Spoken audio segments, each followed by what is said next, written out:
আজি 19 महासंग्राम तृतीय फाइट रणांगन क्षेत्र में 417 सिपाही कहार साथ देवे जनता। तेज जदि वीडियो सब देखा चाहते चैनल को सब्सक्राइब कर दिंतु एवं पाखरे आसुवा बेल आइकन को प्रेस कर दिंतु। आज 19 महायुद्धर तृतीय बिग फाइट समर सज्जा करी निज निज क्षेत्र में प्रस्तुत रही सिपाही।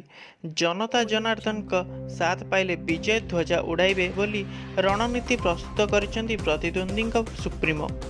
आसंता काली 6 गोटी संसदीय क्षेत्र यथा संबलपुर, केन्दुझर, ढेंकानाल, कटक, पुरी और भुवनेश्वर सह यह अधीनस्थ 42 गोटी विधानसभा आसन हेब तृतीय पर्याय बैटल। आउ जनता जनार्दन निज निज क्षेत्र पर सिपाही को बाछिबा मतदान मैदान को ओह्लाइबे। आज तृतीय पर्याय महालड़ई रे 6टी संसदीय क्षेत्र पर प्रमुख दलर 61 जन प्रार्थी निजर भाग्य परीक्षा करिवे। आउ सेमानक मध्यरे 55 जन पुरुष और 6 जन महिला प्रार्थी।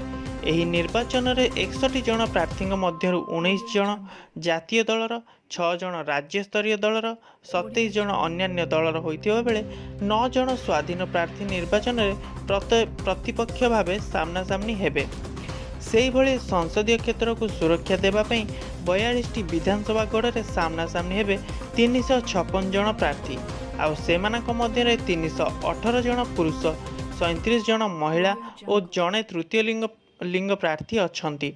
एही निर्वाचन में 356 जन प्रार्थी मध्यरु 121 जन जातीय दलर, 42 जन राज्य स्तरीय दलर, 90 जन अन्यान्य दलर होइतिबा बेले 103 जन स्वाधीन प्रार्थी रहिछंती।